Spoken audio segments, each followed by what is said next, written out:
Boa tarde, boa noite, boa madrugada, bom dia, boa manhã, boa hora qualquer, dependendo de quando você estiver assistindo, né? Também a gravação aqui depois. E mais o encontro das leituras lacanianas, nossas leituras das quartas-feiras, esse espaço aqui onde eu estou estudando aqui, me enveredando em torno do seminário 7, estudando a ética da psicanálise, compartilhando desse espaço aqui com vocês.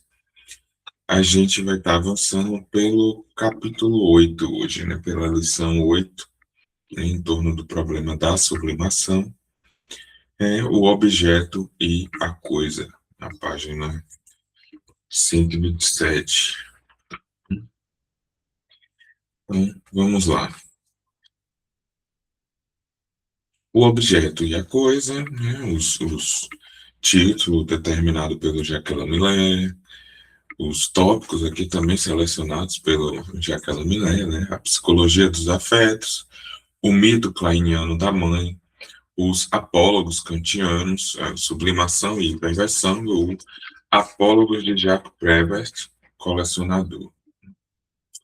Faço girar aquilo que dentro do qual avançamos este ano, em torno de um pivô que acredito ser necessário, esse das Ding, né, que não deixa de constituir um problema e até mesmo de fazer surgir algumas dúvidas sobre sua legitimidade freudiana para aqueles que refletem e que conservam como devem o espírito crítico na presença do que eu formulo para vocês.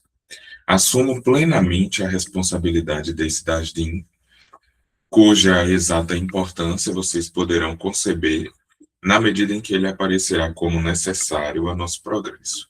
É evidentemente em seu manejo que vocês poderão apreciar seu justo fundamento. No entanto, torno a falar dele. Certas pessoas, primeira parte da lição, também essas partes, né, essa divisão 1, 2, 3, 4, né, às vezes o 4 também é uma divisão de organização, né, do Millet. Em outros textos, né, outra organização do seminário, a gente não encontra essa divisão, seja nas estenografias, né, que estão disponíveis no site da Escola Lacanienne, né, diversas delas, quanto na transcrição que encontramos no site da Stafer lá, né, em francês, que tem tanto o PDF quanto o, o arquivo de texto, né, em DocX, Docs. Enfim, né, ele não tem essa divisão. Em alguma medida, a gente pode encontrar algumas diferenças, né, do texto, né, algumas frases, alguma organização. Claro que isso exigiria aí um trabalho, em certa medida, minucioso do estudo. Eu até comecei fazendo um estudo desse seminário, fazendo esse paralelismo, né, entre essa versão aqui que a gente tem, né, do seminário publicado em português, e fazendo uma certa tradução simultânea, né, uma verificação do texto, né, estabelecido em francês, disponível no site da Stafer lá. Mas, contudo, ficou assim, demandando muito tempo, porque eu não estava com a disponibilidade agora e ficou interrompido esse processo. Mas aqueles que eventualmente quiserem fazer um estudo profundo, né, dos seminários, né, de qualquer seminário, essa pode ser uma via também, né, interessante, que pode proporcionar aí alguns frutos, né, diferentes. Mas, enfim. Certas pessoas podem dizer ou pensar que se trata de apenas um pequeno detalhe do texto freudiano que fui pescar no projeto. Mas, justamente, creio que nos textos como os de Freud, a experiência nos ensina, nada é caduco, no sentido em que seria algo enxertado, produto de algum psittacismo escolar, e que não estaria marcado por essa poderosa necessidade articulatória que distingue seu discurso. é o que torna tão importante a percepção dos pontos em que ele permanece aberto e ante, sem deixar de implicar uma necessidade que creio ter podido fazê-lo perceber em diversas ocasiões. E tem mais. Esse Ding, tal como tento fazê-los perceber seu lugar e sua importância, é totalmente essencial, é totalmente essencial no que tange ao pensamento freudiano, e vocês o reconhecerão à medida que avançarmos. Trata-se desse interior excluído que, para retomarmos os próximos termos do projeto, é, deste modo, excluído no interior.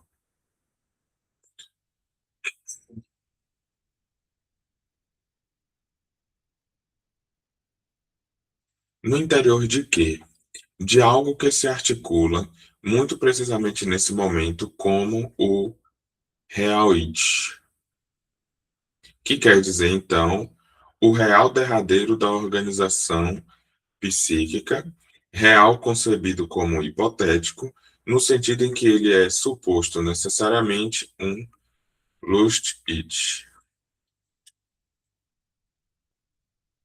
É nesse último que se manifestam os primeiros esboços de uma organização psíquica, isto é, desse organismo psi, que a continuação vai nos mostrar ser dominado pela função da Vorstellungsrepresentanzen.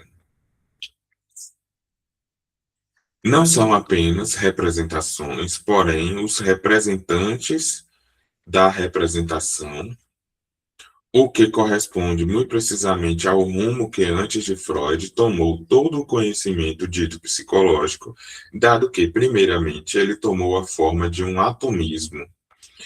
Esta elementaridade ideacional é, em suma, a verdade do tal atomismo.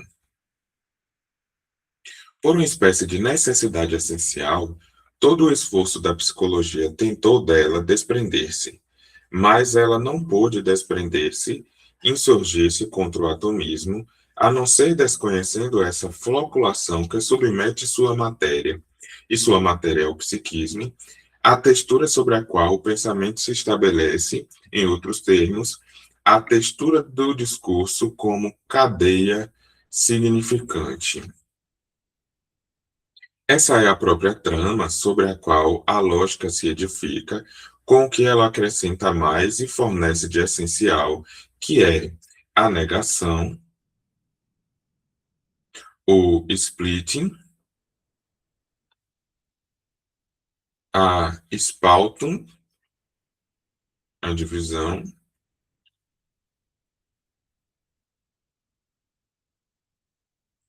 o rasgão que a emissão do sujeito a introduz.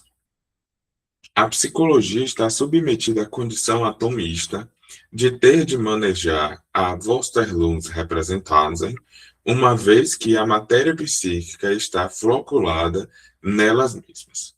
Com certeza, a psicologia tenta eximir-se, mas suas tentativas nesse sentido foram, até hoje, desastradas.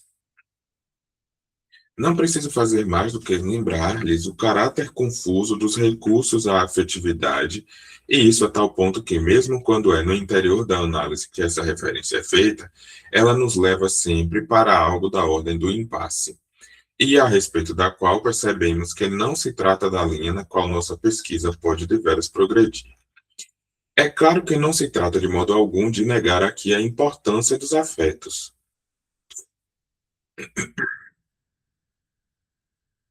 Trata-se, porém, de não confundi-los com a substância do que buscamos no real it, para além da articulação significante, tal como podemos nós, artistas da fala analítica, manipulá-la. A propósito dos afetos, Freud fornece de passagem alguns toques sempre significativos e indicativos sobre sua psicologia. Ele sempre insiste em seu caráter convencional artificial, num caráter não de significante, mas de sinal,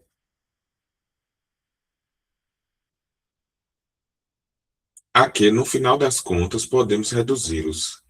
Esse caráter também constitui seu alcance como deslocável, e apresenta, do ponto de vista da economia, um certo número de necessidades, por exemplo, irredutibilidade.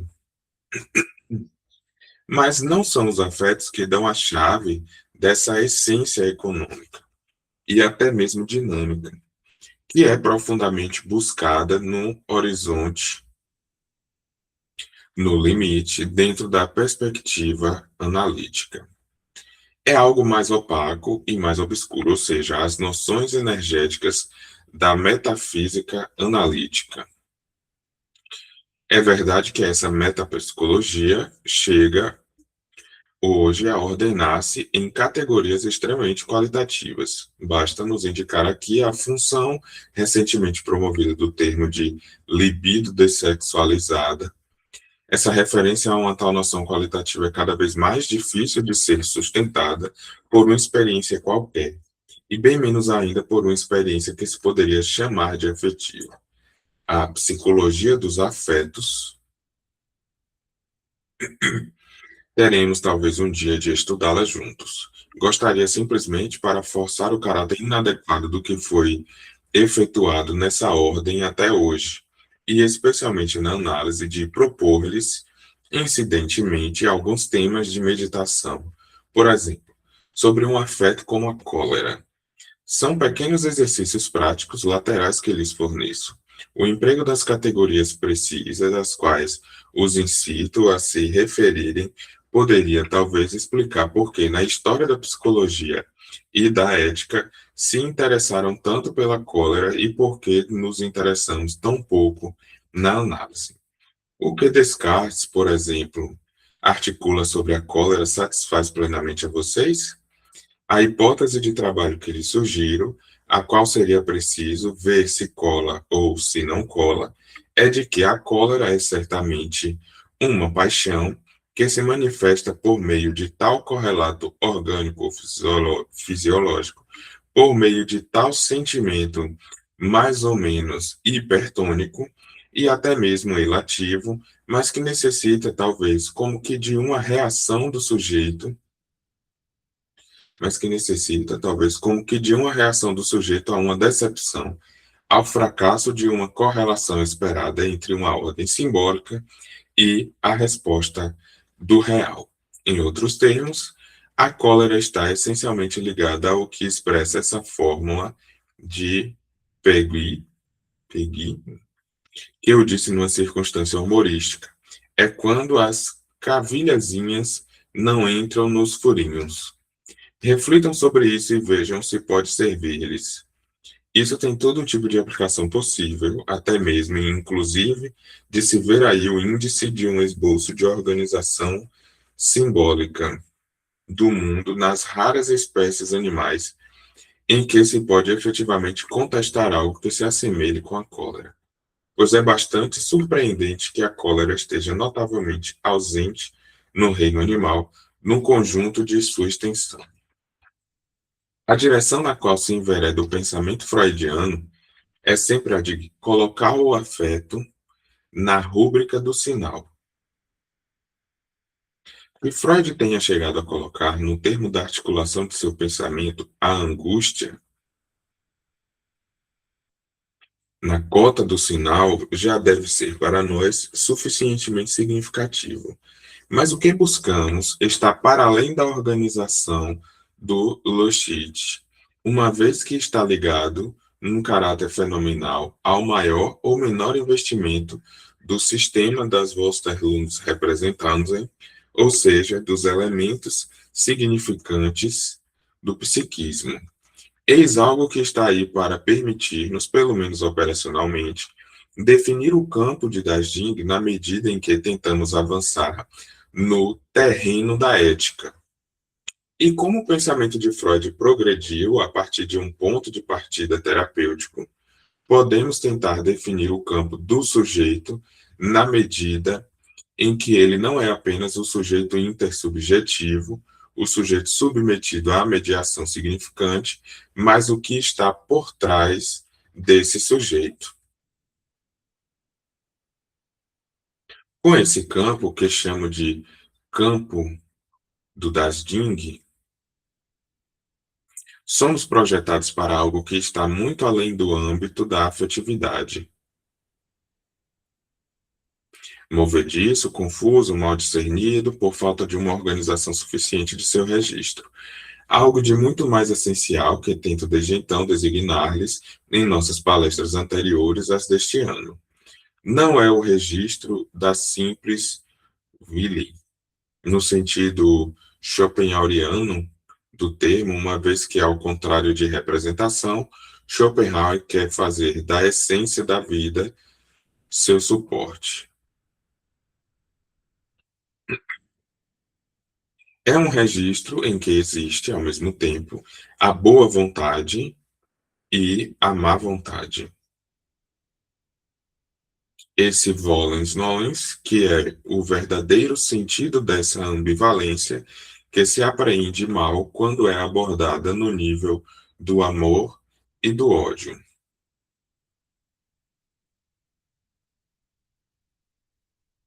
É no nível da boa e da má vontade, e até mesmo da preferência pela má, no nível da relação terapêutica negativa, que Freud, no termo de seu pensamento, encontra o campo de Dasing e designa-nos o plano do para além do princípio do prazer.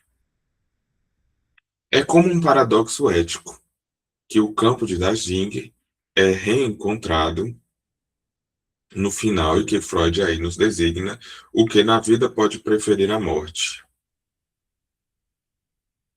E ele se aproxima por meio disso, mais do que qualquer outro, do problema do mal, mais precisamente do projeto do mal como tal. Bom, tem um aspecto, né, no que ele está articulando aqui, que diz respeito a gente pensar o Dasing enquanto a coisa relacionada a um objeto perdido e aquilo que vai ser articulado. A gente precisa não perder de vista o contexto em que os seminários, né, eles são apresentados, inclusive um pouco mais cedo, antes aqui, né, nos horários anteriores aqui a essa leitura, eu estava revisando alguns textos, enfim, como parte ali da minha produção de conclusão de escrita, né, do trabalho de cartel sobre o sujeito, enfim, por acaso me deparei com uma fala dele no seminário 17, acho que foi no 17 ou foi no 11, não lembro exatamente agora, porque, enfim, eu visitei várias partes desses dois seminários hoje à tarde. Mas aí tinha uma fala onde ele dizia mais ou menos assim, né? Do que é que eu poderia resumir os 10 primeiros anos disso que chamam de meu ensino. Acho que foi no seminário 17 isso. E aí ele resumiria em uma palavra, ou seja, os seminários de 53 a 63, como gozação, né? Que aquilo que ele fazia, né, nesses momentos dos seminários era uma espécie de uma gozação, e ele começa a articular nessa parte lá do texto, de onde foi que a coisa desandou, de onde que começaram a notar aquilo que ele estava fazendo como um ensino, e aí, enfim, ele começa a colocar, né, algumas questões em torno de ele estar fazendo uma coisa que não era necessariamente um saber médico em um espaço destinado à transmissão do saber médico. E aí ele começa a fazer, foi no seminário 17, ele começa a fazer as articulações em torno do discurso do mestre, do saber, da verdade, etc. E como que ele está articulando ali.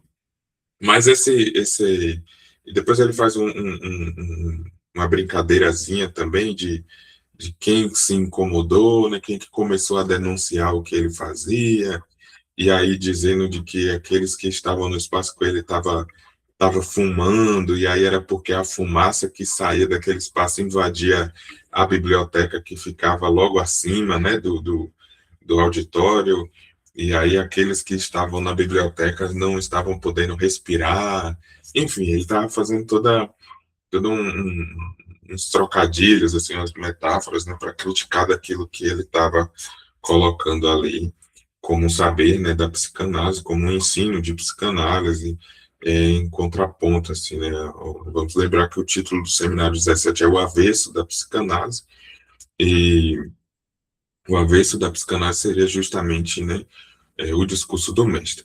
Mas tomando esse pequeno relato e esse recorte do termo que ele utiliza, gozação, né, a gozação com que ele está querendo dizer ali é também dentro de uma perspectiva, claro, né, um parênteses aqui, né, eu coloco daquilo que ele está querendo dizer no sentido em que aquilo que eu interpreto, que o Lacan está querendo dizer, né, o que o Lacan estava querendo dizer, só o próprio Lacan que poderia estar falando, né? Mas aquilo que eu interpreto, né?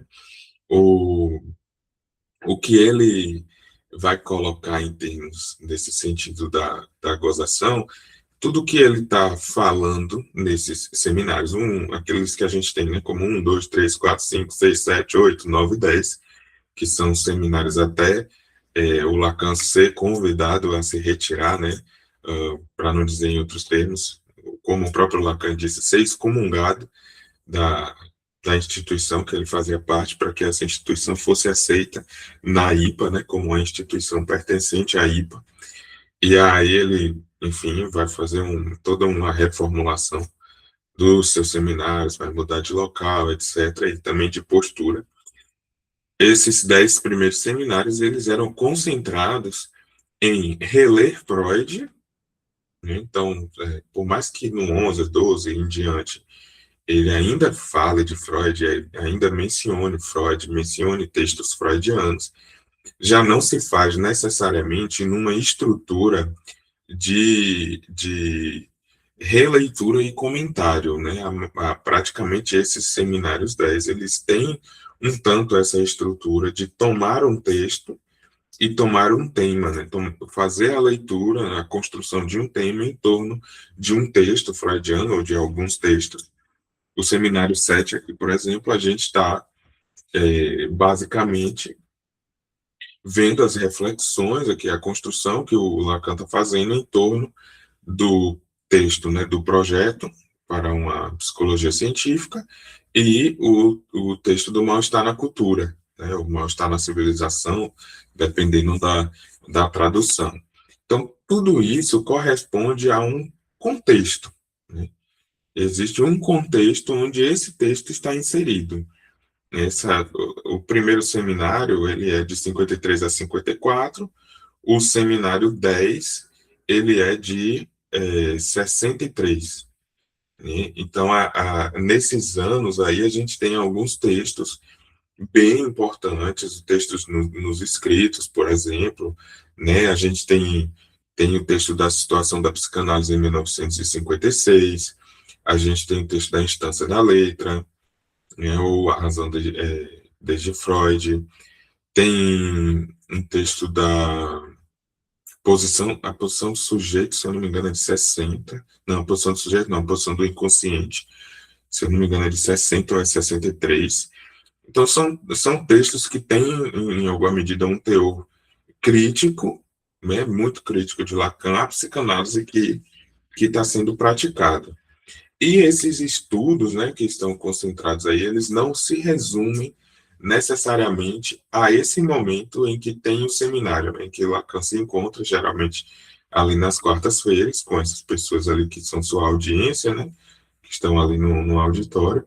Tem, geralmente, esses primeiros seminários, ele sempre comenta da noite anterior, da apresentação de alguém na noite anterior. Então, provavelmente, né, dentro desse contexto, nunca li especificamente alguma coisa, né, que contasse sobre isso, mas nesse contexto, nas terças-feiras à noite, também tinham alguns encontros, e pessoas apresentavam, discutiam, liam-se, né, os textos de Freud, os textos de Melanie Klein, de Ferenczi, enfim, de Laplace, Lagache, Lowenstein, enfim, diversos psicanalistas, né, que estavam ali, né, pertencente àquele contexto de construção da psicanálise. Então, tem, diante disso tudo, um tom também crítico, né, como o próprio Lacan vai falar lá no texto dele, o que ele fazia nesses 10 anos que chamaram de ensino era uma espécie de gozação, porque ele ficava brincando com isso, né, o que fazem os psicanalistas, o quanto desviam daquilo que Freud propôs, o que ele está propondo, que se encontra em Freud, o que é uma psicanálise, como se fazer psicanálise, enfim, até que vão haver as rupturas drásticas aí, né, da construção lacaniana em torno do tempo de seção variável, do corte, em algumas coisas que vão pontuar, né, para uma perspectiva técnica, que depois vão reverberar também aí no pensar da formação do analista, quando o Lacan vai propor a sua escola, né, a proposta da sua escola. Enfim, ainda também em torno desse contexto, né, os seminários, o que seria, né, segundo, o primeiro e o segundo seminário foram leituras dos casos, de um caso Dora, o outro caso Hans, e teve o caso do Homem dos Ratos.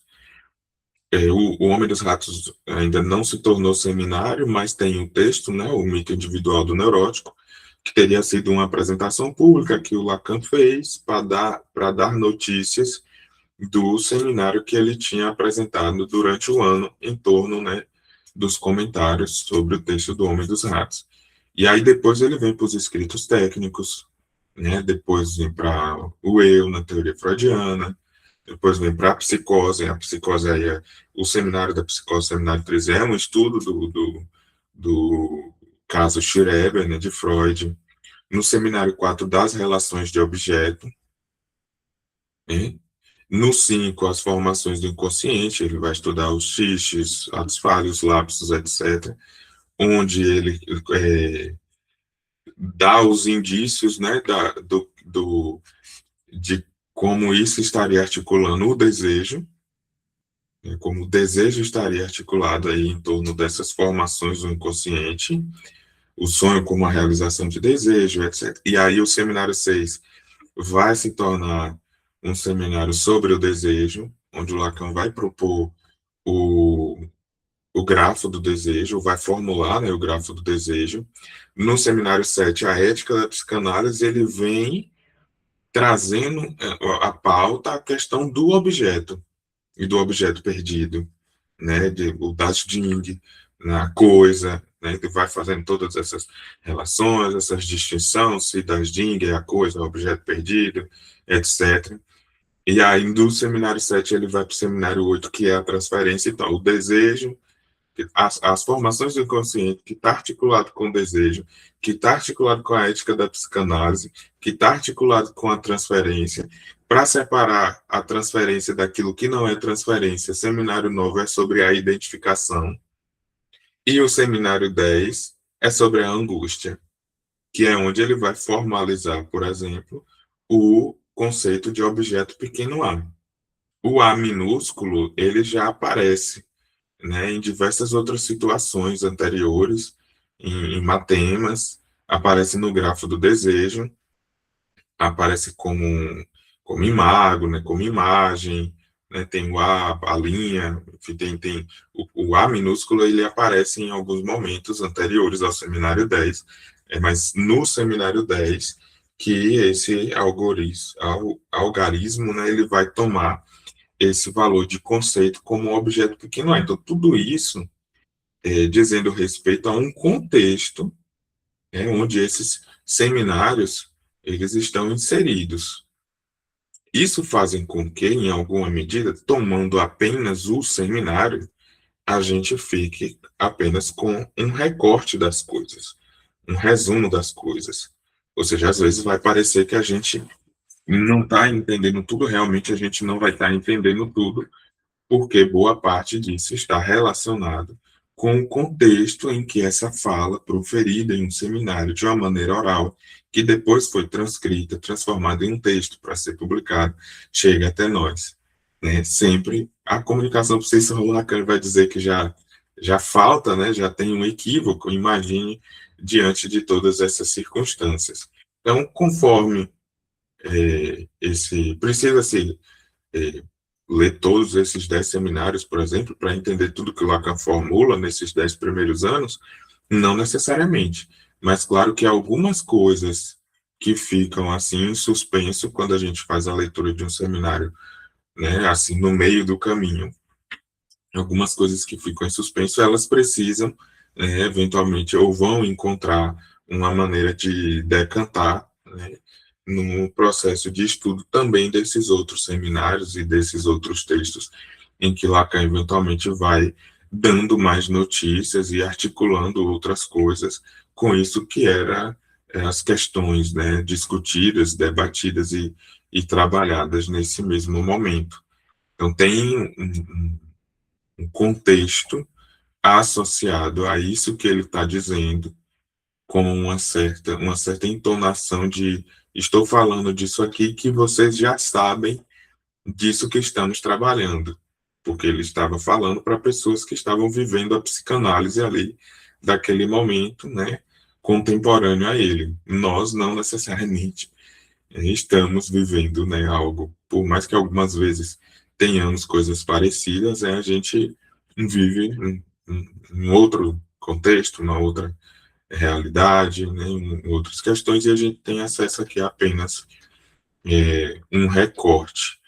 Esse aspecto em que ele traz o problema do mal, né, ou da boa vontade e da má vontade, não sendo relacionada a uma questão de amor e ódio, por exemplo, é onde ele está situando a relação com Das Ding em uma, é, em uma questão ética, onde vai culminar num aforismo, né, conhecido da ética da psicanálise como a ética do desejo. Né? Então, são as coisas que estão girando em torno aí do por que está estudando isso, o que é que a gente está buscando lendo esse texto.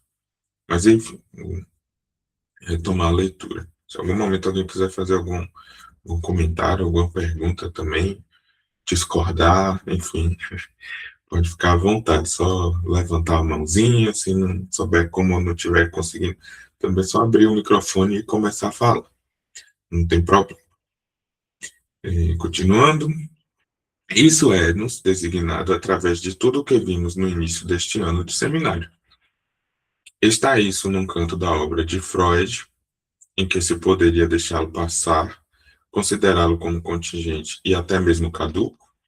Acredito que tudo do pensamento de Freud nos mostra que não é nada disso. E no final, Freud designa-nos esse campo como sendo aquele em torno do qual o campo do princípio do prazer gravita, no sentido em que o campo do princípio do prazer está para além do princípio do prazer.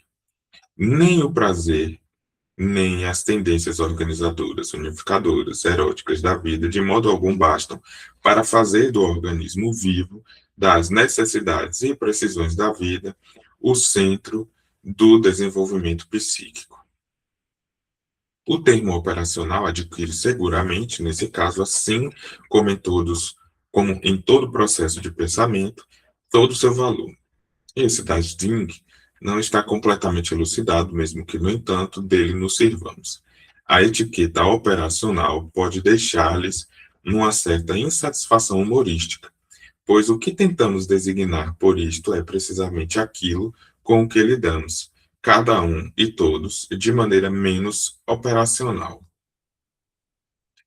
Não quero deslizar numa espécie de dramatização.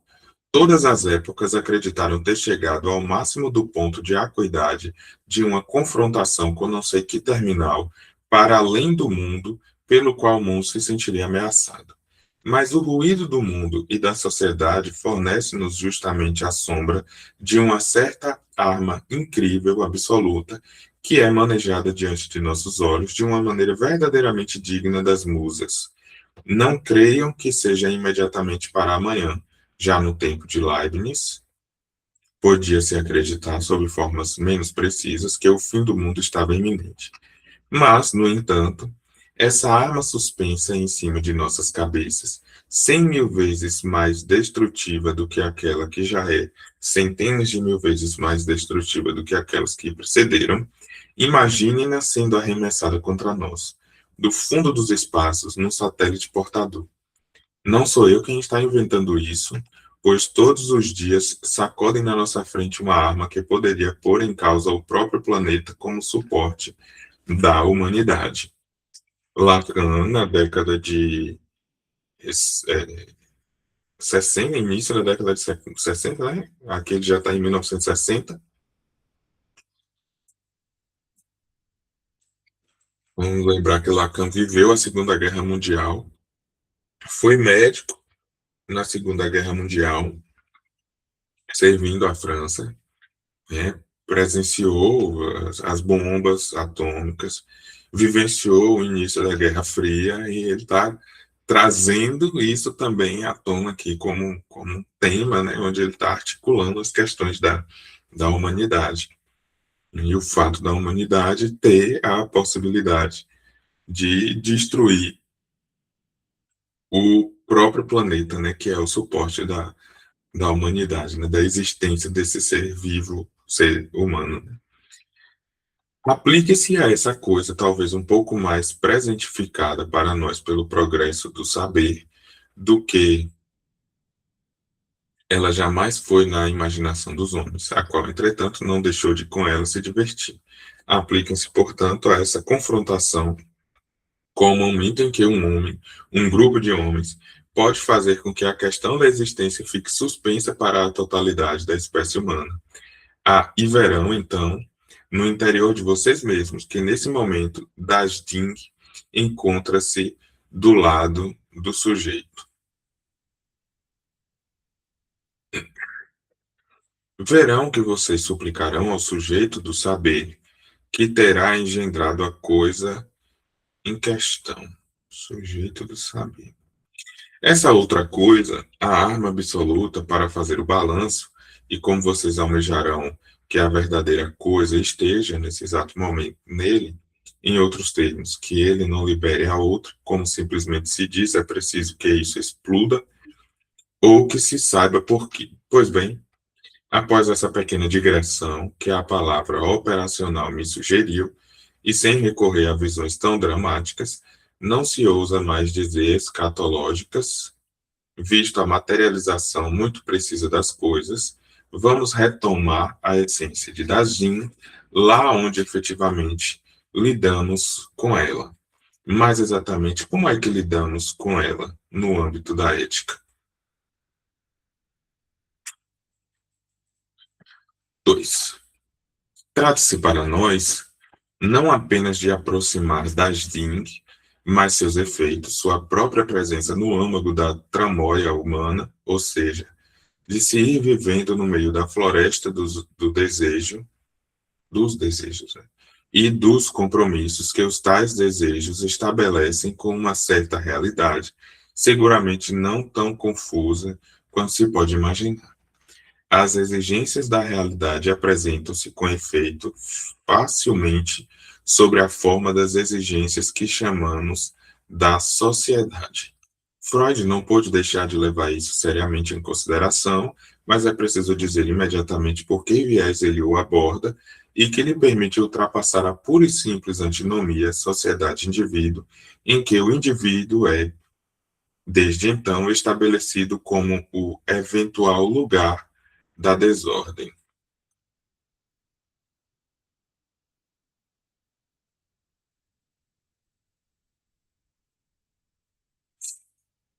Observemos imediatamente que é totalmente impensável, em nossa época, falar abstratamente da sociedade. É impossível historicamente e também filosoficamente, na medida em que um senhor chamado Hegel nos mostrou a função moderna do Estado e a ligação de toda a fenomenologia do espírito com a necessidade que torna perfeitamente coerente uma legalidade. Toda uma filosofia do direito, a partir do Estado, envolve toda a existência humana até, e inclusive, o casal monogâmico, que ela toma como ponto de partida. Estou apresentando aqui a ética da psicanálise, e não lhes posso apresentar ao mesmo tempo a ética hegeliana. O que quero assinalar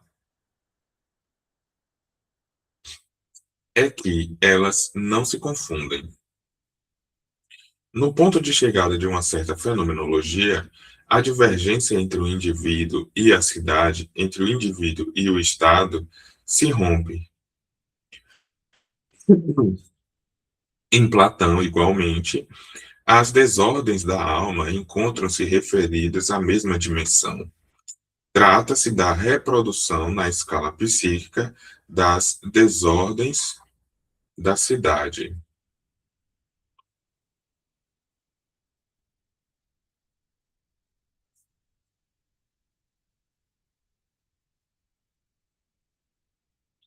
Tudo isso depende de uma problemática que não é freudiana. O indivíduo doente, tal como Freud o aborda, depende de uma outra dimensão que não aquela das desordens do Estado e dos distúrbios da hierarquia.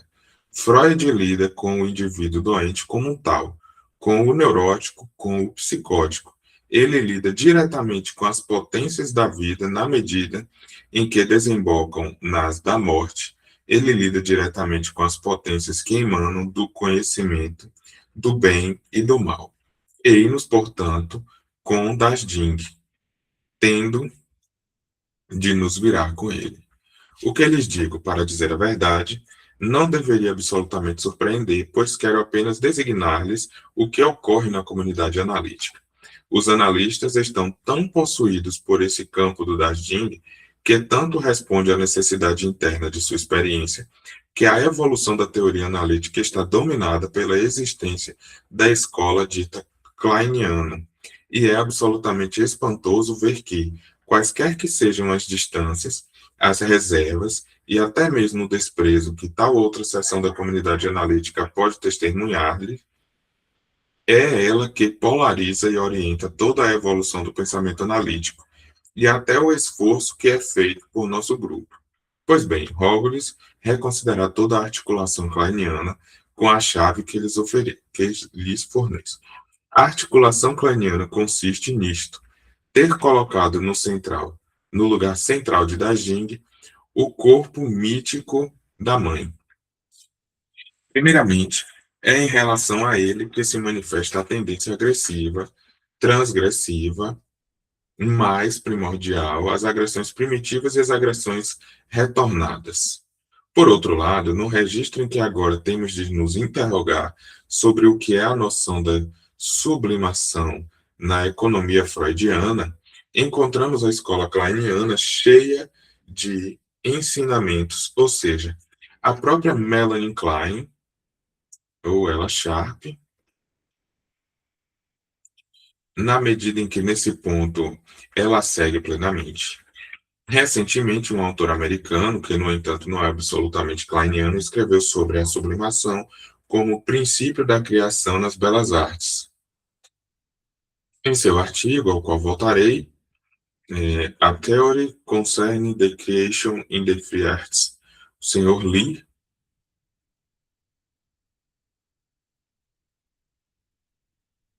após um exame crítico mais ou menos exaustivo das formulações freudianas da sublimação e depois de tentativas kleinianas para conferir-lhe seu pleno sentido, chega a fazer dela essencialmente uma função restitutiva, isto é, mais ou menos um esforço de reparação simbólica das lesões imaginárias ocasionadas na imagem fundamental do corpo materno. Trar-lhes-ei os textos, se vocês já não os conhecem.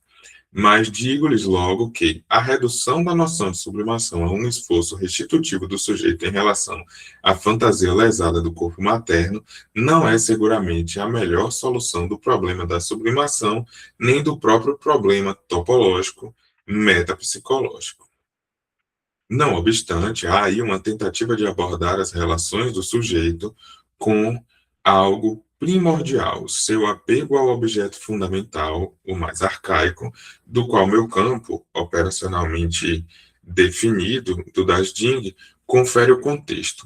Ele permite perceber as condições oferecidas ao florescimento do que se poderia chamar, no caso de o mito kleiniano, mas também situá-lo e restabelecer, com respeito à sublimação, uma função mais ampla do que aquela a qual necessariamente se chega ao seguir as categorias kleinianas. Aqui tem um aspecto, né, que ele está fazendo uma crítica a Klein. Melanie Klein, né, é uma grande expoente. Não lembro se exatamente aqui em 60 ela ainda era a presidente da IPA, mas houve-se, né, uma certa disputa após a morte de Freud em 39, em quem, né, seria, né, o sucessor de Freud naquela posição ali. Houve uma disputa entre Anna Freud e Melanie Klein. No primeiro momento, Anna Freud ocupa esse lugar, depois esse lugar é ocupado por Melanie Klein, e, enfim, depois tem-se aí vários psicanalistas que são, por muitos anos, né, os líderes da IPA, né. Alguns a gente eventualmente encontra, principalmente nas faculdades de psicologia, como autores de livros, né, enciclopédias de psicanálise, aqueles livros que tentam resumir toda a psicanálise, a história da psicanálise. Tem um que eu acho que foi o primeiro livro que eu propus a leitura de um comentador, Horácio Etgovian, se eu não me engano, que é um argentino. Acho que o sobrenome dele é esse, Etgovian. Ele foi, assim, também por uns 10 anos, um pouco menos, talvez, presidente também da IPA, e aí fica-se responsável por isso, por concentrar em um saber em torno do que é a psicanálise, da história da psicanálise, propor um livro que sirva como uma espécie de enciclopédia, onde ele vai tentar falar de tudo ali, o que é psicanálise, explicar cada conceito, falar da contribuição de cada psicanalista, enfim. Melanie Klein ocupava, durante esses primeiros 10 anos aí, praticamente esse lugar no texto lacaniano, né? Esses seminários, os primeiros seminários aí, eles eventualmente podem ser lidos, tomados também como uma crítica direta aos postulados kleinianos. Não necessariamente Melanie Klein funda ela funda a psicologia do ego, né? A psicologia do eu.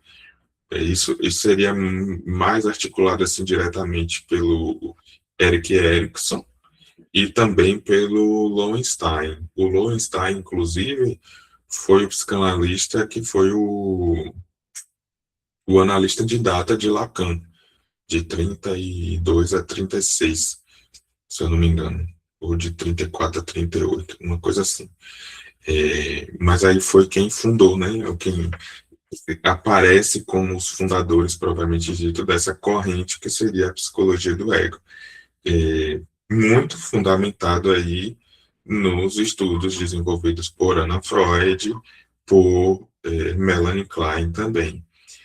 Tem um ponto de discordância minha, né, da leitura que eu faço para a leitura que Lacan faz do texto freudiano. Lacan tende a dizer, pelo menos eu interpreto que Lacan está dizendo isso nos textos, né, em alguns dos textos dele, como se a psicologia do ego, né, essa coisa de um ego autônomo, um ego fortalecido, né, toda a direção do tratamento que vai tomar como referência o eu forte do analista. Lacan tende a colocar isso no, na conta, né, de Melanie Klein, Ana Freud, entre outros, que desenvolvem essa psicologia do ego e que seria um desvio daquilo que o Freud havia proposto. Contudo, né, naquilo que eu já estudei, claro que eu não li, não estudei ainda a obra freudiana na íntegra, né, mas talvez aí uns 70%, 70, 80% mais ou menos da obra de Freud aí eu já visitei em algum momento, já fiz algum estudo, alguma leitura, principalmente os textos do final de vida de Freud, né, os textos aí de 30 e pouco, os textos que não estão concluídos, inclusive, né, o compêndio de psicanálise, análise terminável e interminável, são alguns textos ali que beiram 1936, 1938.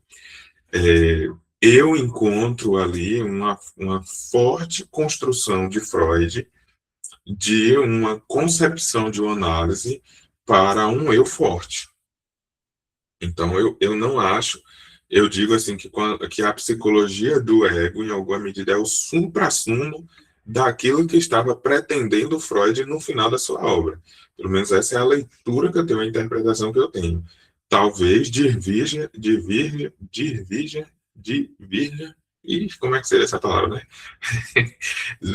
Tem aí uma diferença de uns postulados freudianos anteriores, tal qual Lacan retorna, né, um Freud mais linguístico, um Freud mais concentrado nas palavras, né, no significado das palavras, no simbolismo das palavras, na questão dos xixes, dos atos falhos, dos lapsos de memória, da interpretação dos sonhos, das substituições de palavras, né, e das sequências de palavras a partir do, do dinamismo psíquico, né, da condensação e do deslocamento.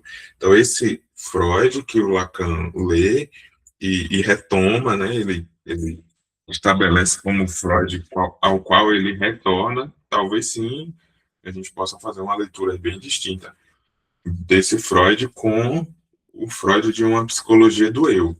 Mas quando eu encontro nos textos finais de Freud, eu acho um que a psicologia do eu foi uma continuidade daquilo que Freud estava postulando naqueles textos ali. Claro que são textos, em sua maioria, que não estão concluídos. Então, foram textos que dada a situação de saúde de Freud e a própria morte de Freud, eles não foram terminados e foram publicados mesmo assim. Talvez tivesse alguma coisa que ele viesse a concluir, né, argumentar no final, rever, contrapor, enfim, que talvez isso não tenha chegado ao nosso acesso, uma vez que os textos estão nessas condições. Essa crítica, muitas vezes, que o Lacan vai fazer ao Klein, né, a Melanie Klein e a outros psicanalistas da época, também ele tem um posicionamento político. O fato de Lacan colocar Melanie Klein como um desvio daquilo que propõe Freud é para situar Lacan no retorno a Freud, né? Então, vejamos que aí também tem um fator político, né? Ele está se situando em um lugar onde, digamos assim, ele se sustenta também no ombro de gigante. Não podemos ignorar esse fator aí na construção do pensamento lacaniano também. E uma dificuldade também que eu acho bem grande, né?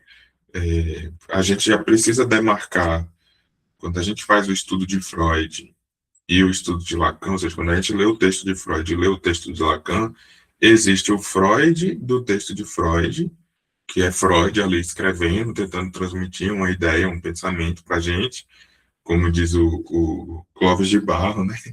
A gente precisa, aquele cara teve o trabalho ali de escrever um negócio, a gente tem que entender aquilo ali que ele escreveu, então Freud escreveu ali tentando que a gente entendesse aquilo. Quando a gente vê um Freud do texto de Lacan, é um Freud que o Lacan interpretou. Então, né, como eu mencionei esse ponto, né, de que lendo Freud e lendo Lacan, eu não concordo completamente, né, eu não interpreto, eu não leio Freud dessa mesma maneira. Talvez isso se repita, por exemplo, com relação a Melanie Klein. A Melanie Klein eu já não estudo. Pelo menos até hoje, eu não estudei Melanie Klein. O que eu sei de Melanie Klein, em sua grande maioria, foi ouvindo Lacan falar de Melanie Klein.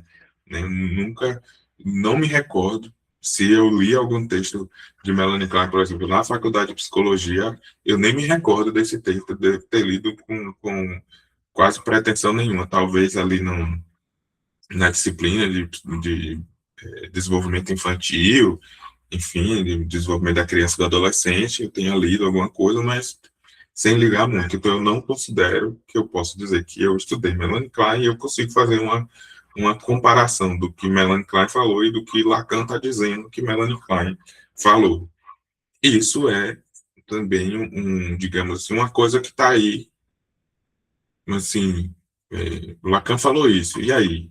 Eu fico com isso ou eu vou lá verificar se é isso também, né, que a Melanie Clark tá falando realmente, né, que ela está propondo realmente, é dentro dessa perspectiva.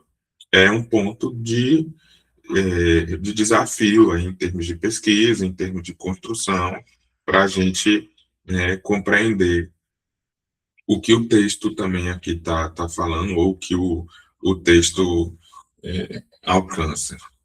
A bicharada do zoológico aqui da vizinhança tá cuidando, que é cachorro latindo a tarde toda, gato pequeno, miando, galo cantando. Não sei se esse som tá chegando aí para você, né? Que eu já não tenho nem mais o que fazer, tá tudo fechado. Retomando, né, o texto.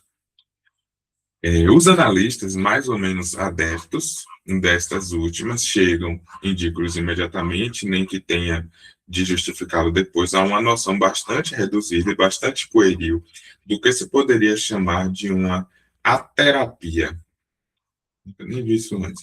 O conjunto do que se coloca na rúbrica de belas artes, isto é, um certo número de exercícios ginásticos, dançantes e outros, é suposto poder trazer satisfações ao sujeito, um elemento de solução a esses problemas, um equilíbrio. Isto é observado numa série de relatos de casos que conservam seu valor enriquecedor. Penso especialmente nos artigos de Ella Sharp, de quem estou longe de fazer pouco caso, certos aspectos da sublimação e do delírio, ou determinantes inconscientes semelhantes e divergentes, que são subjacentes às sublimações da arte pura e da ciência pura. O fato da sublimação, deixa eu ver um pouco aqui.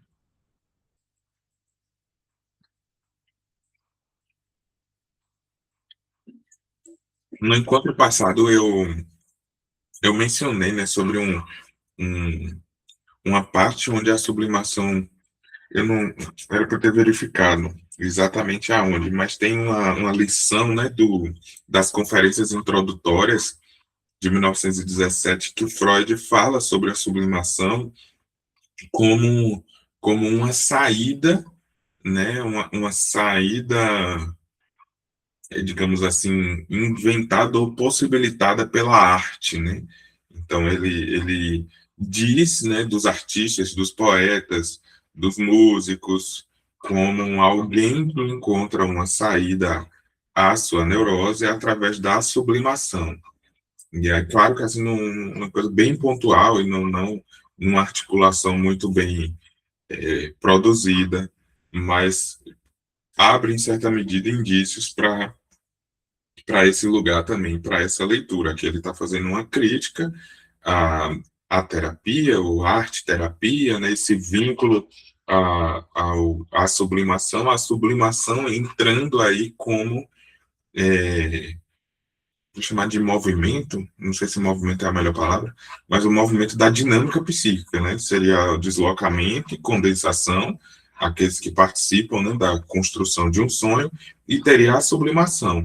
A sublimação seria uma saída, digamos assim, sem passar pelo sintoma, né, sem ter necessariamente um adoecimento, pensar no sintoma como um adoecimento e não no sintoma como uma produção metafórica, tal qual o Lacan vai construir, né? Porque pela leitura lacaniana, a própria artística, né, mesmo que seja uma sublimação, ela ainda assim seria uma manifestação sintomática, né? É mais ou menos essa leitura que ele vai fazer do Joyce, o do Schreber também, né, como a própria produção ali textual, né, ocupa esse lugar. A leitura confirma, Elisar, a redução que o problema da sublimação sofreu nessa perspectiva e uma certa puerilidade dos pretensos resultados obtidos por essa via. Isso consiste em valorizar atividades que bem parecem se situar no registro da explosão mais ou menos transitória de supostos dons artísticos que parecem, nos casos considerados, mais do que discutíveis. Deixa-se assim completamente de lado isto que deve sempre ser acentuado no que diz respeito ao que se pode chamar de uma produção artística e que paradoxalmente foi promovido por Freud, e é justamente o que surpreende os autores, ou seja, o reconhecimento social. Esses objetos desempenham um papel em algo que talvez Freud não tenha levado tão longe quanto poderíamos desejar, mas que incontestavelmente está ligado à promoção de um certo progresso. E Deus sabe que essa noção está longe de ser unilinear em Freud, de uma certa elevação de algo reconhecido socialmente. Por enquanto, não vou mais adiante, basta me indicar que Freud articula isso de uma maneira que pode parecer totalmente alheia ao registro metapsicológico. Reparem que não há avaliação correta possível da sublimação na arte se não pensamos nisto, que toda a produção da arte, especialmente das belas artes, é historicamente datada. Não se pinta na época de Picasso como se pintava na época de Velázquez. Não se escreve tampouco romance em 1930 como se escrevia no tempo de Stendhal. Este é um elemento absolutamente essencial que não devemos, por enquanto, conotar no registro do coletivo ou do individual. Coloquemo-lo no registro do cultural.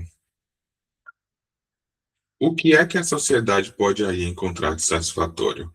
É o que para nós se encontra agora colocado em questão.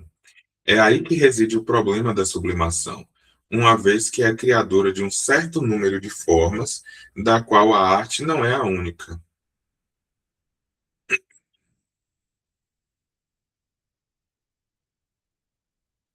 E para nós tratar-se-á de uma arte em particular, a arte literária, tão próxima para nós do domínio ético. Pois é em função do problema ético que devemos julgar essa sublimação enquanto criadora de tais valores socialmente reconhecidos. Para reencontrar as coisas no plano ético, não se poderia fazer melhor do que se referir àquilo que forneceu nesse âmbito uma expressão pivô, por mais paradoxal que seja, isto é, a perspectiva kantiana. Na presença de Dasding, uma vez que esperamos que ele pese do lado certo da balança, oposto a ele temos a fórmula kantiana do dever.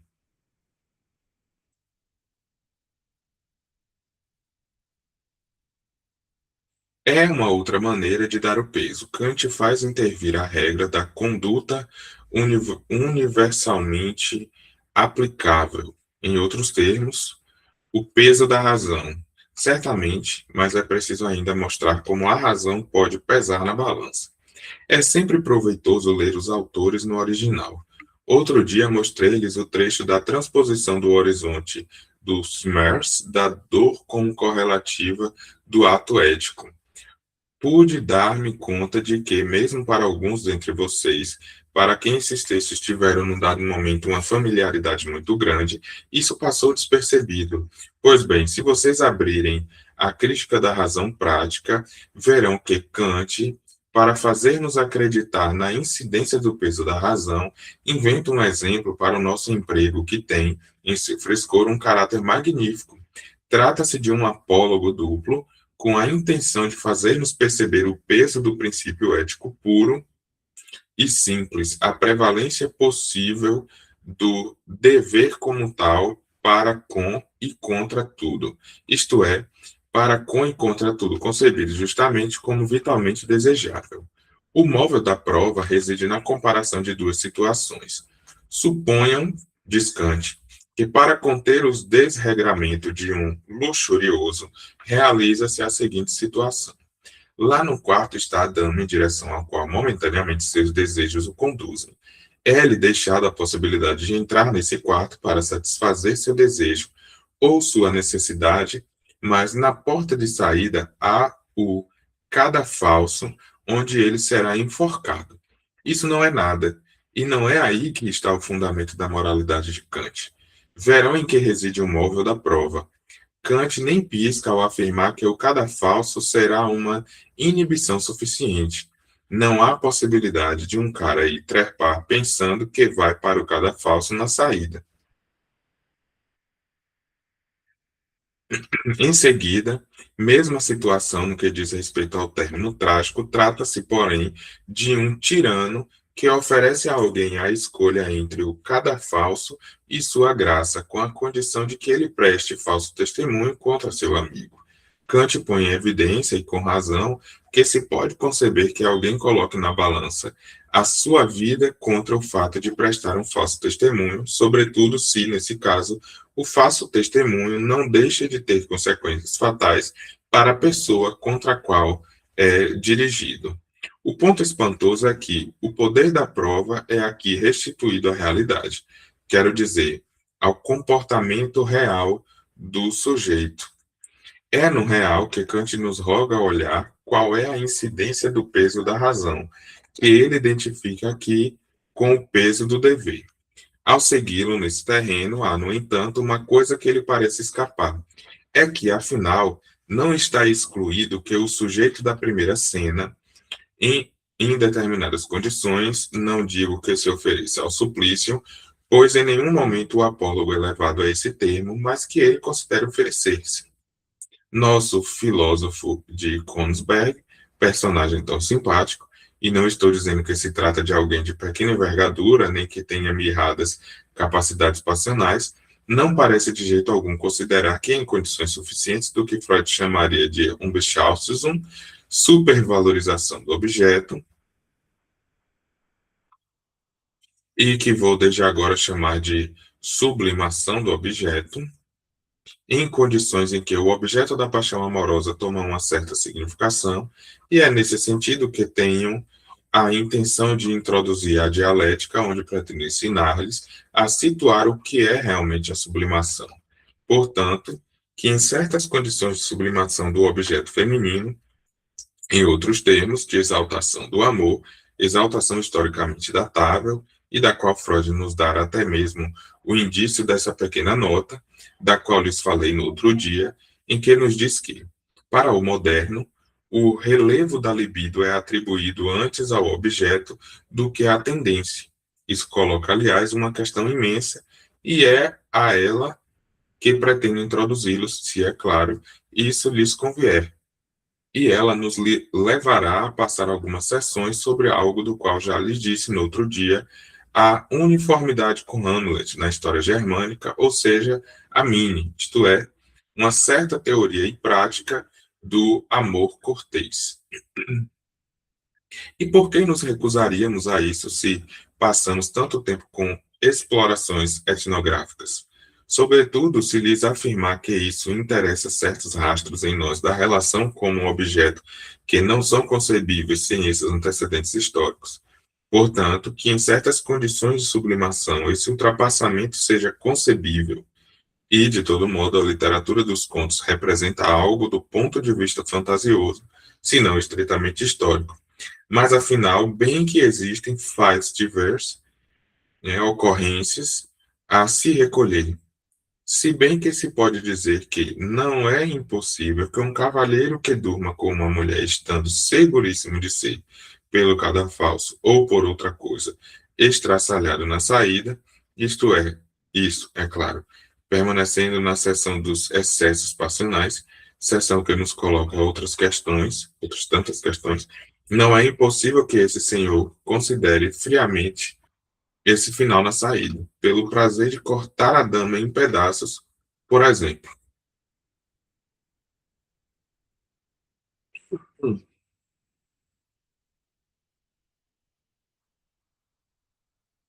Trata-se de outro caso que se pode igualmente considerar, do qual os anais criminológicos nos fornecem um maior número de exemplos acessíveis, e isso, evidentemente, modifica um pouco os dados, e, pelo menos, o valor demonstrativo do exemplo kantiano. Destarte, aproximei para vocês dois casos que Kant não considera, duas formas da transgressão, para além dos limites normalmente designados, ao princípio do prazer diante do princípio de realidade, considerado como critério, ou seja, a sublimação excessiva do objeto e o que se chama comumente de perversão. Sublimação e perversão constituem uma e outra uma certa relação do desejo que chama a nossa atenção sobre a possibilidade de formular, sobre a forma de um ponto de interrogação, um outro critério de uma outra, ou da mesma, moralidade, diante do princípio de realidade. Pois há um registro da moralidade que é dirigido do lado do que existe no nível de das Ding, ou seja, é esse registro que faz o sujeito hesitar, só um instante.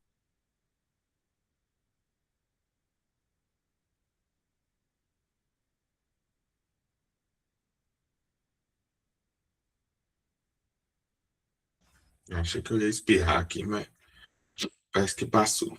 Voltar à vontade, enfim.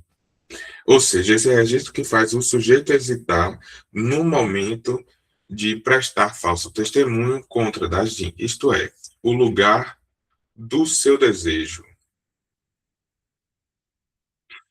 seja ele perverso ou sublimado. Lacan aqui está trazendo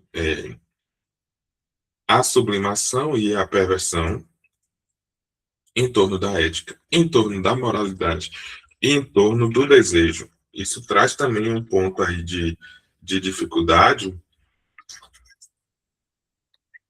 onde a gente precisa estar orientando, nos orientando também, né, a partir do texto que ele vai trazer, Kant com Sade. Né? O texto que está nos escritos, né, Kant com Sade, vai ser um texto também necessário a gente estar visitando para ver também essa articulação que ele vai estar fazendo aqui em torno, né, de todo o seminário 7, praticamente. Vou dar uma olhadinha, então, onde vai aqui o tópico 3. Tem 4 ainda.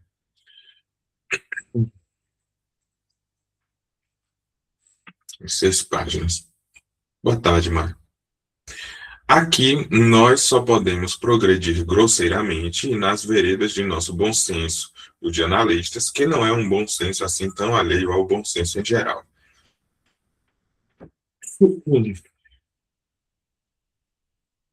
O que há no nível de Dasding, desde o momento em que é revelado, é o lugar dos trieb, né? Na medida em que nada tem a ver, enquanto revelados pela doutrina freudiana, com qualquer coisa que seja que se satisfaça de uma temperança, daquela que ordena bem certinho as relações do ser humano com seus semelhantes nos diferentes níveis hierárquicos da sociedade, desde o casal até o Estado, numa construção harmônica. Cabe-nos aqui voltar à significação da sublimação, cuja fórmula Freud tenta nos dar.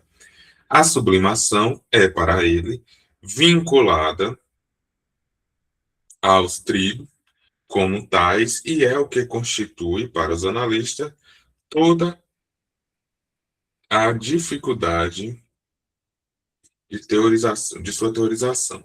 Rogo-lhes dispensarem-me por hoje da leitura, afinal de contas cansativa para vocês, de tal trecho de Freud que virá em seu tempo, quando verão o interesse que há em decidir num sentido ou num outro, confirmar se estamos, sim ou não, na verdadeira articulação freudiana.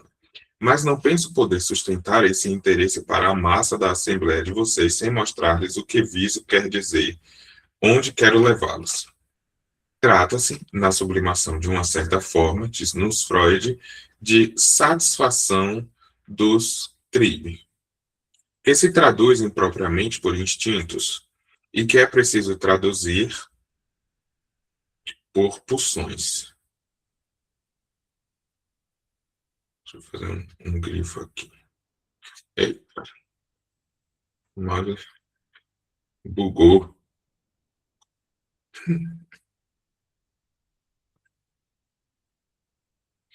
Ou por derivas para marcar que o tribe é desviado do que ele chama de Zias,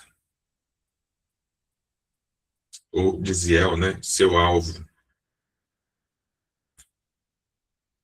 ou suas metas, né? Dependendo da tradução.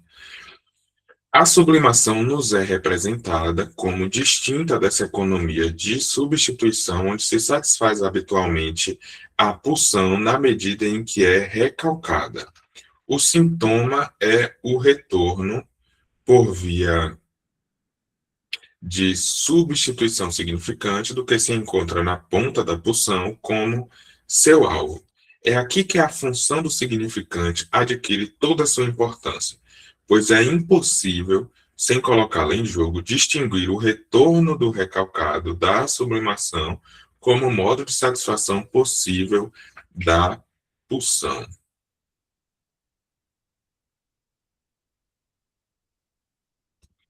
É um paradoxo.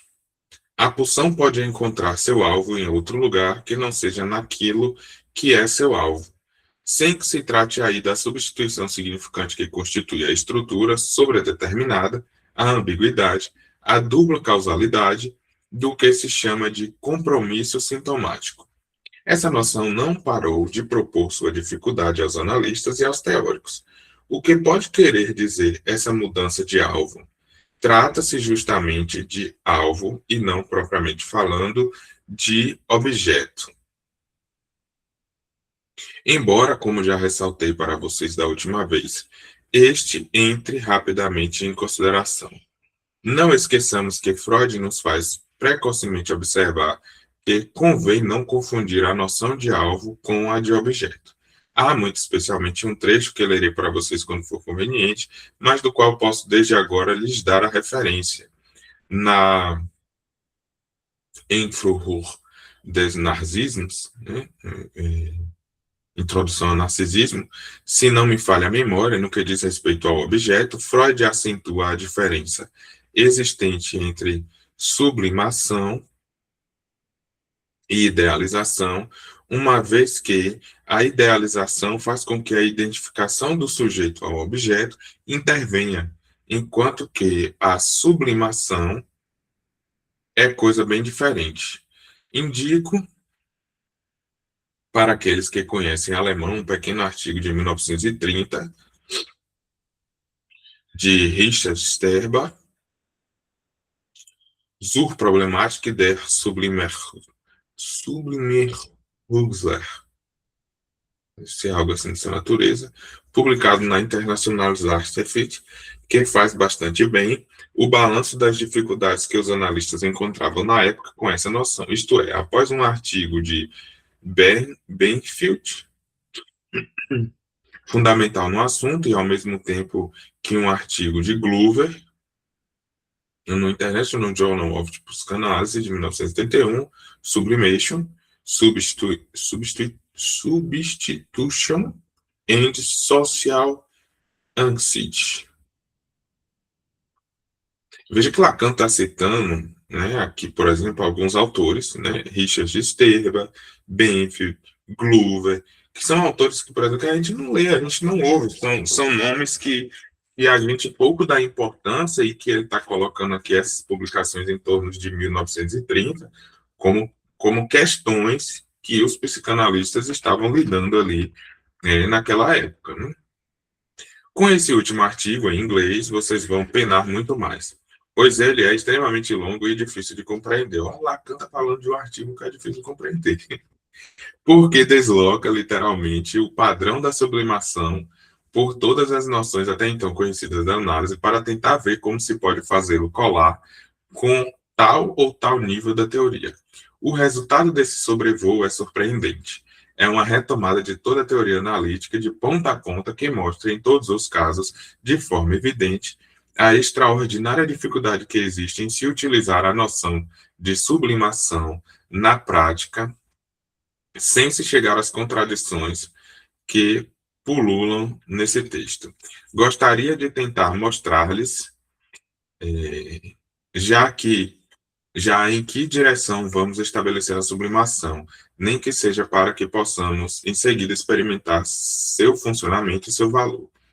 A satisfação da tribo é, portanto, paradoxal, posto que ela parece produzir-se fora do lugar em que está seu alvo.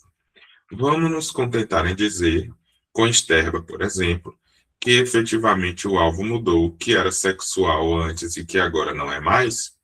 Aliás, é assim que Freud o articula.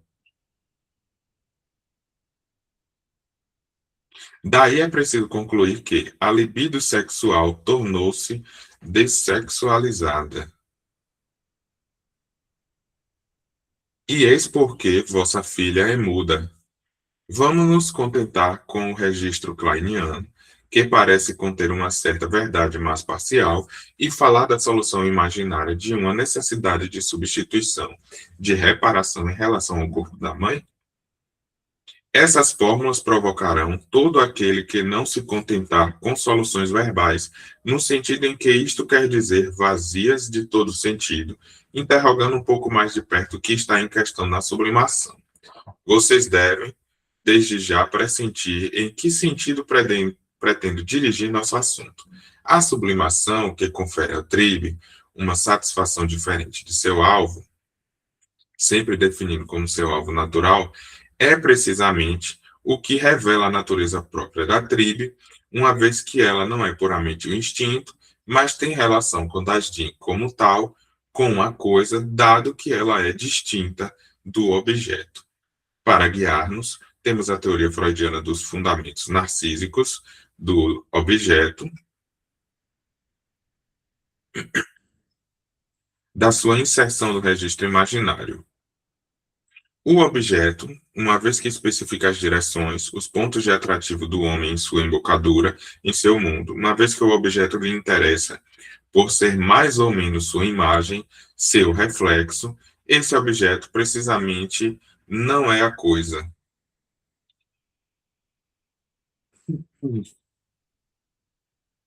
Na medida em que ela está no âmago da economia libidinal. E a fórmula mais geral que lhes dou da sublimação é esta. Ela eleva um objeto, e aqui não fugirei às ressonâncias do trocadilho que pode haver no emprego do termo que vou introduzir, a dignidade da coisa. Veja que articulação, né? Que volta que o Lacan está dando. Das ding, a coisa não é o objeto. O objeto, esse objeto precisamente, né, que para o qual a tribo, né, tem como alvo, né, se destina, não é o objeto não é a coisa não é o objeto. Mas a sublimação é aquilo que eleva um objeto à dignidade da coisa, né? Ele diz que não é, né, que o objeto não é das ding, a coisa não é o objeto, mas a sublimação é o que eleva o objeto à dignidade da coisa. Isso tem importância no que diz respeito, por exemplo, ao que aludo no horizonte de nosso discurso e a que voltarei na próxima vez. A sublimação do objeto feminino. Toda a teoria da mini ou do amor cortês foi efetivamente decisiva, se bem que completamente apagado de nossos dias em seus prolongamentos sociológicos. O amor cortês deixa, contudo, rastros no inconsciente, para o qual o termo de coletivo não precisa absolutamente ser empregado no inconsciente tradicional, veiculado por toda uma literatura, por todo um conjunto de imagens, que é aquele no qual vivemos nossas relações com a mulher. Esse modo foi deliberado. Não é absolutamente uma criação da alma popular, da famosa grande alma do tempo bendito da Idade Média, como dizia Gustav Cohen. Foi de maneira deliberada que, num círculo de letrados, foram articuladas as regras de honestidade, graças às quais foi possível produzir essa promoção de objeto, cujo caráter absurdo mostrar-lhes-ei em detalhe. Um escritor alemão especialista dessa literatura germânica medieval empregou a expressão de absurd meine. Esse código moral institui, no centro de uma certa sociedade, um objeto, que é, no entanto, deveras um objeto natural. Não acreditem que, nessa época, se fazia menos amor do que na nossa. O objeto é aqui elevada a dignidade da coisa, tal como podemos defini-la em nossa topologia freudiana, dado que ela não escorregou para dentro, mas foi cingida pela rede do Ziele, os alvos, né? É na medida em que esse novo objeto é promovido, numa certa época, a função da coisa, que se pode explicar esse fenômeno que, sociologicamente, se apresentou sempre para aqueles que o abordaram como francamente paradoxal. Não podemos, sem dúvida, esgotar o conjunto dos signos, ritos, temas e intercâmbios de temas, especialmente de temas literários, que constituíram a substância e a incidência efetiva dessa relação humana, definidas segundo os lugares e as épocas por termos diferentes, amor cortês, mine e ainda outros. Saibam que o círculo das preciosas e preciosos, no início do século XVII, é sua derradeira manifestação em nosso ciclo. Mas nem por isso temos aí seu derradeiro termo, pois não basta dizer, fez-se assim, é assim, para que tudo esteja resolvido, para que o objeto possa vir desempenhar seu papel. Não se trata de dar-lhes simplesmente a chave desse episódio histórico, pois o que visa em última instância é melhor apreender, graças a uma situação distante, o que advém para nós de uma formação coletiva a ser precisada, que se chama arte, em relação à coisa, e como nos comportamos no plano da sublimação. A definição que lhes dei não encerra o debate. Primeiro, porque é preciso que eu a confirme e a ilustre para vocês. Em seguida, porque devo mostrar-lhes que, para que o objeto se torne assim disponível, é preciso que algo tenha ocorrido no nível da relação do objeto com o desejo, que é totalmente impossível articulá-lo corretamente sem o que dissemos no ano passado, concernindo ao desejo e o seu comportamento. Aí aqui ele faz uma menção a todo o trabalho do seminário 6, né? A gente está chegando no horário de 5h30, mas acho que é só uma página e um pouquinho, eu vou concluir esse tópico 4 aqui. O objetivo em cada encontro é que a gente dê conta da leitura integral da lição, né? Para que a gente não se estenda muito tempo em um único seminário. Tópico 4, né? Terminarei hoje com um pequeno apólogo, em que gostaria que vocês vissem apenas um exemplo, mas um exemplo paradoxal, diminuto, convenho, mas, no entanto, bastante significativo daquilo que está em questão na sublimação. Já que ficamos hoje no nível do objeto e da coisa, gostaria de mostrar-lhes o que é inventar um objeto numa função especial que a sociedade pode estimar, valorizar e aprovar. É das minhas recordações que tomo emprestado este apólogo que vocês poderão colocar na rúbrica psicológica da coleção. Uma pessoa que publicou recentemente uma obra sobre os colecionadores e as vendas graças às quais se presume que os colecionadores enriqueçam, suplicou, aliás, durante muito tempo, que eu lhe desse alguma ideia sobre o sentido da coleção. Abstive-me completamente, pois seria preciso dizer-lhes para vir a meu seminário durante 5 ou 6 anos. Psicologia da coleção, há muito a dizer. Eu mesmo sou um pouco colecionador, e se alguns dentre vocês acreditam que é para imitar Freud, deixo-lhes esse privilégio. Acredito ser por razões totalmente diversas das dele. Coleções de Freud, vi alguns de seus resíduos nas prateleiras de Ana Freud e me pareceram provir mais da fascinação que sobre ele exercia, no nível do significante, a coexistência de e da civilização egípcia, do que de um gosto esclarecido daquilo que se chama de objeto.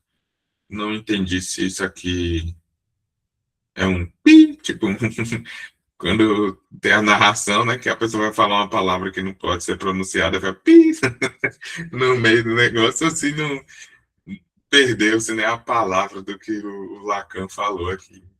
Depois eu vou olhar no, no francês, né, no seminário em francês, como é que está isso aqui. O que se chama de objeto como fundamento da coleção, vocês devem distinguir seu sentido daquilo que se chama de objeto na análise.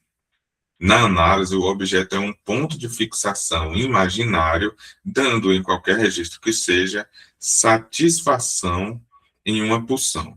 O objeto de coleção é totalmente outra coisa, e vou mostrá-lo neste exemplo, onde a coleção está reduzida à sua forma mais rudimentar. Pois se imagina que numa coleção é constituída por uma diversidade de agrupamentos. Não é absolutamente obrigatório. Durante a grande época da penitência que nosso país atravessou na era pentainista, no tempo de trabalho, pátria e família, e cinto apertado, fui fazer uma visita a meu amigo Jacques Prévert, em Saint-Paul-de-Vence, e lá eu vi, não sei por que a recordação disso ressurgiu na minha memória, uma coleção de caixas de fósforos. Era uma coleção que se podia facilmente fazer nessa época. Era talvez mesmo tudo o que havia para se colecionar. Só que as caixas de fósforo se apresentavam desta maneira. Todas eram as mesmas e dispostas de uma maneira extremamente graciosa, que consistia no fato de que cada uma, tendo sido aproximada da outra por um ligeiro deslocamento da gaveta interior, se encaixavam umas nas outras, formando uma fita coerente que corria sobre o rebordo da lareira, subia na murada, passava de ponta a ponta pelas cimalhas e descia de novo ao longo de uma porta. Não digo que ia desse modo ao infinito, mas era excessivamente satisfatório do ponto de vista ornamental. Não creio, todavia, que isso fosse o principal e a substância do que esse colecionismo tinha de surpreendente, e a satisfação que daí poderia obter aquele que era responsável por isso. Creio que o choque, a novidade do efeito realizado por esse ajustamento de caixas de fósforos vazias, esse ponto é essencial, era de fazer aparecer isto, no qual talvez nos detenhamos demasiadamente pouco, é que uma caixa de fósforo não é de modo algum simplesmente um objeto, mas pode, sobre a forma Esquernum, em que estava proposta em uma multiplicidade verdadeiramente imponente, ser uma coisa. Acho que interessante, né? Uma caixa de fósforo não é de modo algum simplesmente um objeto, mas pode, sobre a forma em que estava proposta, em sua multiplicidade verdadeiramente imponente, ser uma coisa. Isso é tal qual dizer que um significante por si só não representa nada. Que um significante solto, assim, ou um termo solto, né, ele é um significante qualquer. Né? Então, que ele precisaria de uma certa articulação. A coisa, ele tem também um objeto, ele não pode ser. Por isso que na primeira foi na segunda lição, né? Ele fez a distinção entre das Ding e o Sarre, né? Que seriam duas palavras em alemão que seriam usadas para falar sobre a coisa. Mas o das Ding é um tipo de coisa que é uma coisa que ganha um valor. Ele não é uma coisa como uma coisa, assim, um coisificado, né? Algo que é coisificado, que não tem valor, que não tem significação nenhuma. Em outros termos, continuando o texto, né? Esse arranjo manifestava que uma caixa de fósforo não é simplesmente algo com uma certa utilidade, que não é nem mesmo um tipo, no sentido platoniano, a caixa de fósforo abstrata, que a caixa de fósforo sozinha é uma coisa, com sua coerência de ser. O caráter completamente gratuito, proliferante e supérfluo, quase absurdo dessa coleção visava, com efeito, sua coisidade de caixa, de fósforo, né? O colecionador encontrava, assim, sua razão nesse modo de apreensão que incidia menos na caixa de fósforo do que nessa coisa que subsiste na caixa de fósforo. O colecionador encontrava, assim, sua razão nesse modo de apreensão que incidia menos na caixa de fósforo do que nessa coisa que subsiste na caixa de fósforo. Como se não é a caixa de fósforo que é a coisa, né? Que é mais o que, enfim, tem valor, né? Mas o que a caixa de fósforo representa enquanto coisa, né, para esse colecionador. O que quer que se faça, não se encontra isso indiferentemente em qualquer objeto, pois, se vocês pensarem bem, a caixa de fósforo apresenta-se para vocês como uma forma vagabunda do que para nós tem tanta importância a ponto de poder adquirir, quando for o caso, um sentido moral, e que se chama gaveta. Aqui, essa gaveta liberada, e não mais tomada em sua amplitude ventral, cômoda, apresentava-se com um poder copulatório que a imagem desenhada pela composição prevertiana estava destinada a tornar sensível a nossos olhos. Pois bem, esse pequeno apólogo da revelação da coisa para além do objeto mostra-lhes uma das formas a mais inocente da sublimação. Talvez vocês possam ver despontar aí com que, meu Deus, a sociedade pode se satisfazer.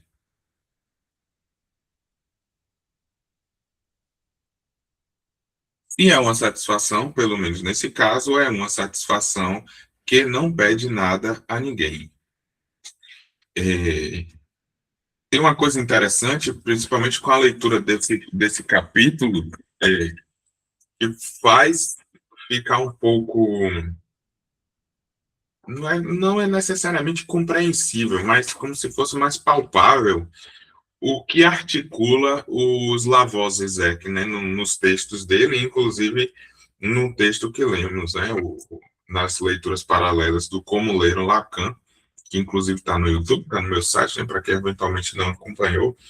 É uma leitura, em alguma medida, bem interessante, e um texto que eu estou em voltas de usufruir dele para propor, né, um outro tipo de estudo, algo mais organizado como uma espécie de curso, né, de mini aulas, enfim, uma coisa dessa natureza, mas é bem interessante como a questão da ética da psicanálise é tomada pelo Zizek nesse sentido, né, esse seminário, e o texto do Lacan em torno disso, é tomado como um orientador, bem entre aspas, para fazer uma leitura da sociedade, da cultura, na medida em que a psicanálise traz a ética para esse campo do desejo, né? Do dasding, não para o campo de uma moralidade ou de um bem, né? Então, essa lição em específico para mim fez muito contato com o texto do Zizek. Mas, enfim, a gente já se estendeu um bocadinho hoje. A gente vai ficando com uma leitura lacaniana por aqui. A gente retorna na semana que vem, a partir da lição 9. Amanhã, quinta-feira, né, às 10 horas, leituras freudianas, e às 17, as leituras filosóficas. E na sexta, às 13 horas, as leituras paralelas com nosso estudo de linguística, né, em torno do Fernando Saussure.